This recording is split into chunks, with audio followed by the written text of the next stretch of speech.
very welcome back. Now, most of us will know that the few herbs and spices we keep in the kitchen can transform even the most ordinary dish into a culinary masterpiece. But did you know that as well as adding flavour, some of these have nutritional and even medicinal benefits? Nutritionist Heather Leeson joins us now. This time of year, Heather, the cold's coming in, you know, the flu's on the way, all the rest.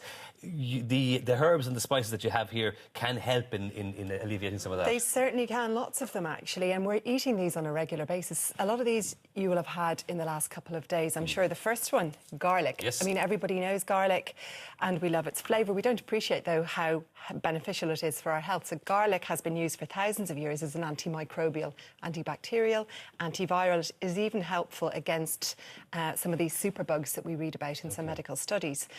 You need to be eating quite a bit of it, though, to get the health benefit. That's what surprised me, actually, because we all consume quite a bit of garlic, I suppose. But we should be taking at least 1 clove per day. Yeah, 1 clove is what's recommended at least to get the health benefits from it.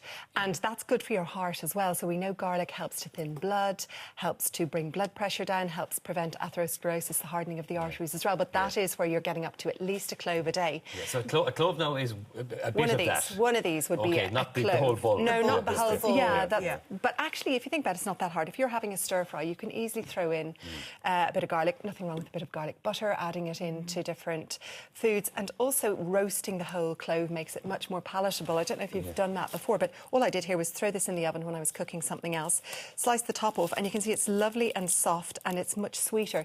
And that just on top of a little bit of bread with something like tomato is absolutely delicious. Or mix it with yogurt to make a dressing. So actually you can really crank it up. I think it's about being a little bit more inventive, isn't it? Rather than adding it to the standard meals that we make, it's doing those extra bits and pieces. And kids as well. Kids love garlic, actually, so start them young. And one of the great things about all these as well is that they all taste great. Like, it's not like you're having to swallow fish oils or something. No, there's no torture here. It's just we're missing a trick, I think, not taking in more of them. Completely agree. One we've heard loads about, and there's a bit of a trend around, isn't it? Turmeric. Yeah, turmeric. That is the hot topic at the moment, and that is what turmeric looks like. It's bright yellow, and that bright yellow colour is coming from something called curcumin, which is the active ingredient, and that is a very potent anti-inflammatory.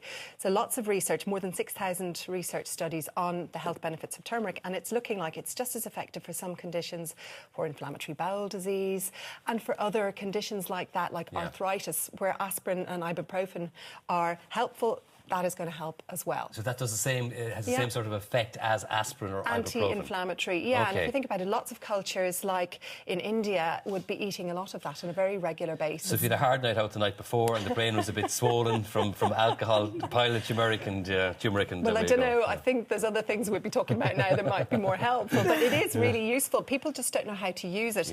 You can buy it dried, and it's fine to throw into, say, curries, or to throw in if you're cooking rice. This is what fresh turmeric looks like. Right. So it's a little bit like ginger, and it's actually the same family. And for turmeric and ginger, just peel off the skin by using a spoon rather than a knife. Very good. And then you can slice it into different dishes. And it's lovely, actually, as a tea as well. And I chopped some ginger and turmeric here, just peeled and sliced it, throw in a little bit of hot water, a little bit of lemon, and that makes a lovely tea. And that would be good for... That's your hangover cure, well, yeah, maybe throw in a little bit of mint. But if you've got a cold coming on, that would be absolutely amazing. And with turmeric, it's not very easy for us to absorb the beneficial effects of it. So if you add in a little bit of black pepper, that makes a big difference. And that's how you traditionally use it in a curry as well. So the black pepper helps to, I suppose, activate what's in the turmeric. It makes it more bioavailable, up to 2,000% more bioavailable. So we absorb bioavailable. Bioavailable, that's a new word for me. Absolutely. You could throw the pepper in there as well. It's actually very nice. I had one yesterday myself. And can you buy it like this, in this state, in your local supermarket, or is that more of a health food? It's probably, well,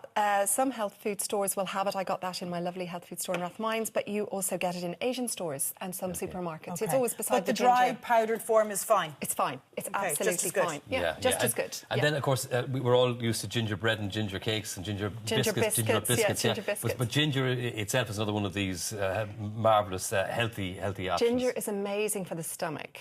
Really, really good for nausea. So, night out, the research actually is a little bit mixed on the night out, but you can certainly try it. But for things like pregnancy, I don't know if, Anna, you felt nausea had a little bag, not on this pregnancy, on my first pregnancy, when I had a little touch of pregnancy nausea, of crystallised ginger. Yeah. And someone had told me about. Did it help? Absolutely, yeah, it really helped. Absolutely brilliant. And also nausea related to travel, related to anaesthesia. After an anaesthetic, some people feel sick, and also chemotherapy. So it can be really helpful. It just settles the stomach, and making a lovely ginger tea or sucking on something like crystallised ginger is great. Ginger biscuits, I mean, I made these ones here. There's healthy recipes on our website for healthy ginger cookies if you're brave enough to try them later. But just using a little bit in your food is going to make a difference to help settle the stomach.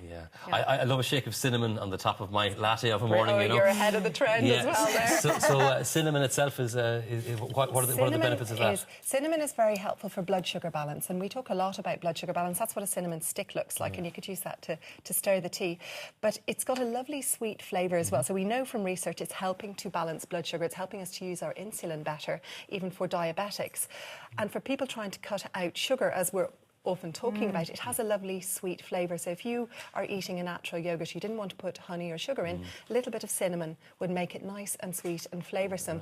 Even using it on dried fruit as well. See, Michael Noonan, we're getting around you now with this. You're bringing your sugar tax next month. We've got cinnamon. We've got cinnamon. Ways around no tax on cinnamon. Add into porridge as well. Could you gorgeous, do that? Absolutely gorgeous. Yeah, anything. I mean, you use it in curries as well, but for sweet, it brings a lovely natural sweet flavour. And how do you break down the cinnamon stick, or do you just use dried cinnamon? You would use that if you were making a casserole or stewing fruit, and you'd fish it out afterwards. You're still getting a lot of the flavour. I tend just to use the dried cinnamon. It's really inexpensive. You get it absolutely anywhere. In terms of, you know, the effectiveness of dried versus fresh, what sort of ratios do you need to use to get the effectiveness of the fresh and dried? The dried is a little bit stronger in flavour, so you need, it's probably 1 to 3. So 1 teaspoon of, say, dried turmeric or dried ginger would be the equivalent of 3 teaspoons of fresh, say, grated ginger.